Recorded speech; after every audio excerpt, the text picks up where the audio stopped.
Down here in the proverbial man cave, and I thought it might be fun to kind of Monday morning quarterback the video that I put out fairly recently. There's a bug in here. Fairly recently about the car cover concealment lead down range is what I called it. And like I said, I think it'd be fun to kind of go through and Monday morning quarterback. And that's what I asked for all you guys to do in watching that video, and there were a lot of great responses and they were really fun to go through and read. A lot of them really got me thinking. So, and we'll talk about some of those responses. And let me show you kind of how I have it set up here. I've got the video actually loaded here, ready to go, so I can kind of play it and stop it and talk about it. But what you'll be seeing is this view, just because I don't want to put my mug in front of the camera the whole time. So let me get this set up, and then I'll start hitting play on this video, and we'll talk a little bit about that and some of the comments made. So this ought to be fun. All right, before we get started here, what you're seeing here is actually a Glock 27 40 caliber, and this is the Streamlight Micro Stream and the Benchmade Griptilian. This is the bigger one. It's not the mini. This is the bigger one. And I'll be talking about this later. Very excited to do that. I'll be talking about this later, and I'm very excited to do that. The video car cover concealment lead down range. I'll be rolling some of that footage throughout this video, but two of the biggest comments that were overwhelming coming in were, one, watch the leg, because if you watch the video, and you don't need to go back and watch the first one, I'll roll all the pertinent information in on this one.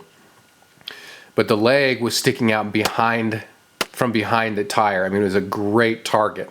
Now, interestingly enough, when I was doing this, I thought I was well hidden, and then when I came back and edited the video, I noticed that right off editing. If I were a bad guy and had that vantage point, that would have been a perfect target. And the second biggest one is that the engine would offer better cover than the trunk would, and especially depending on what your adversary might be using as far as a gun, be it a rifle or a handgun. A lot of bullets are just going to go through that trunk area like it was nothing. Now, the fact that the trunk was open, it had nothing to do with the video. It was just that I was using the trunk as a shelf with my gear. And again, before we go any further, I say this for a reason. I am not an expert at this. I'm not pretending to be. This is just me and you guys chilling in a basement, watching a ball game, and we're talking about it.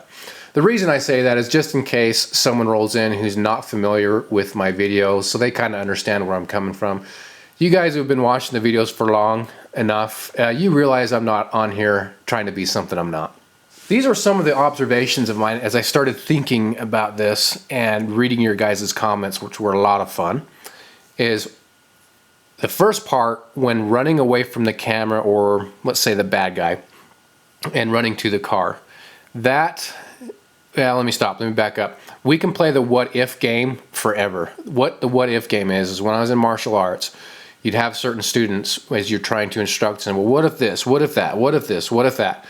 And you can play that game forever.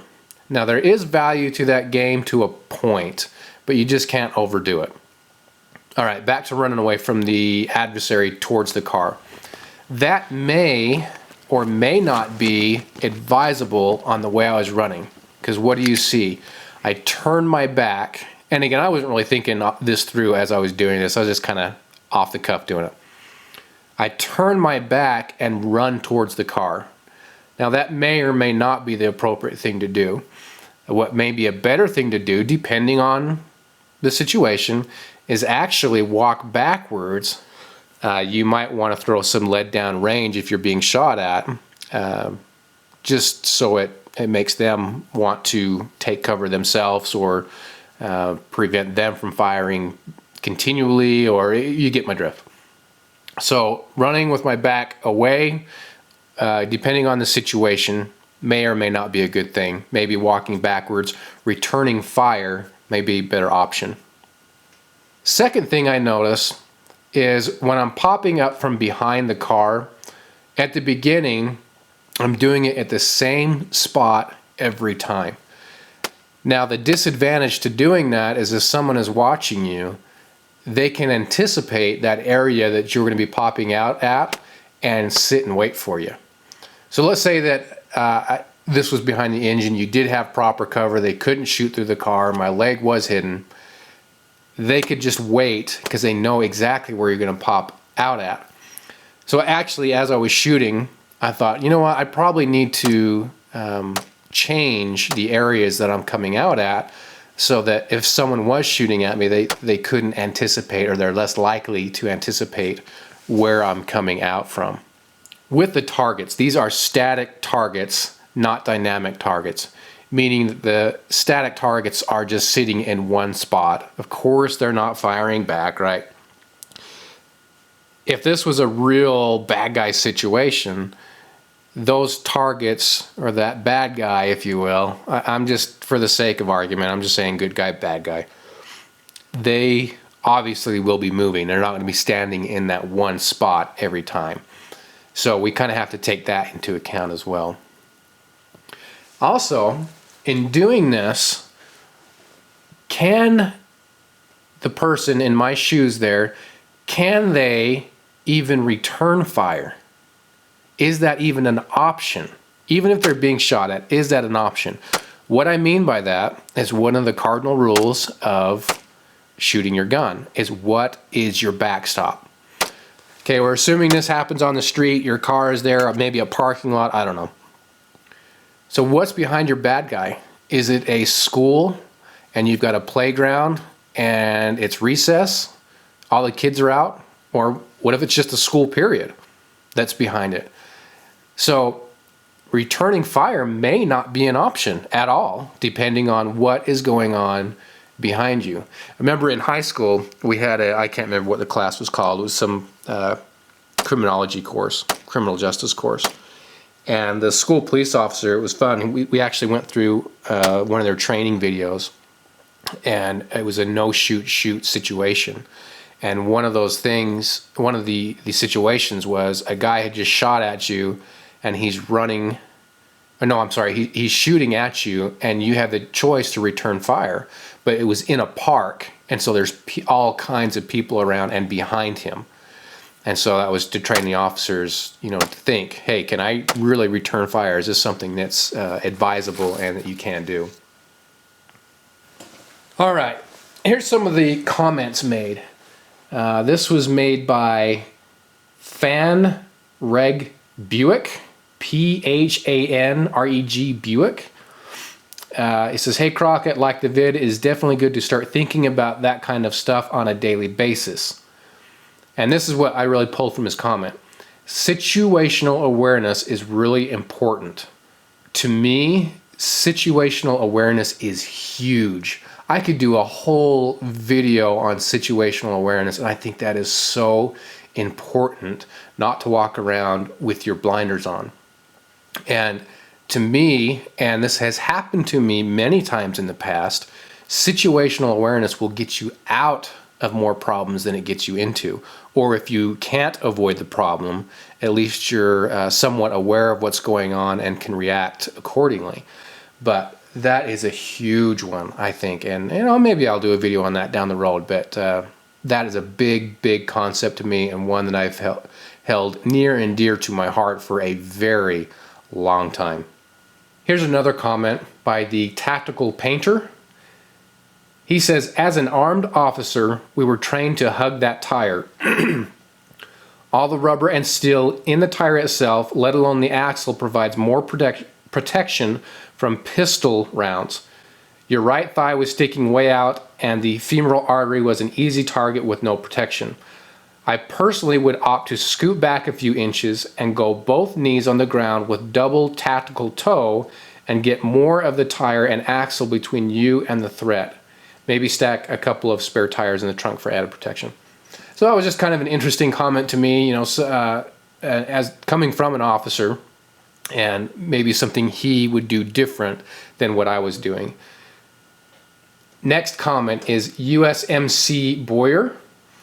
He says, I miss my G27. Can't wait to be stateside again. I saw a couple of turkey peaks. Just a minute.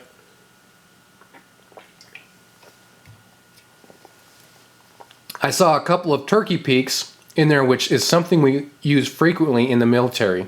Popping your head up and quickly popping your head out in another spot to take a shot. Also, next time you do this, set up some targets low to the ground and shoot underneath of the vehicle, simulating shooting someone's legs. A great video. Looks like you had a good time. Yes, I did, man. That was a lot of fun. So that would be kind of fun too, is to, what he's pointing out here is you have different targets that you can shoot underneath the vehicle. Because sometimes in a situation like this, if you think about it in from a chess perspective, the game chess, and this is a huge concept I might bring up later pertaining to something else. I don't know, I may or may not. But in that situation, maybe that's the only target you're supplied with from this guy that's shooting at you. So maybe you shoot his legs because that's all you've got to stop the threat. So again, you're not going for the checkmate right off the bat, but maybe you're working through the pawns, the knights, the castles, etc., to get to that point where you want to stop the threat of you being killed. Next comment is, whoa, I don't know how to say this one. Sukurikum, Sukurikim. And he says, I would suggest what everyone said about the knee. Yeah, that was a big one. I got to train with a guy in one of the cool units. He said stay around 5 to 6 feet behind cover. It gives you mobility, and the unit said the bullets deflect enough after that to not be as big of a danger to you. Try switching your down knee and see what it looks like. You are doing very well compared to keyboard commandos. Take care, brother. That's an interesting point. Later on in my schooling, we discussed in a class how to use cover. I'm not going to go into details about the schooling.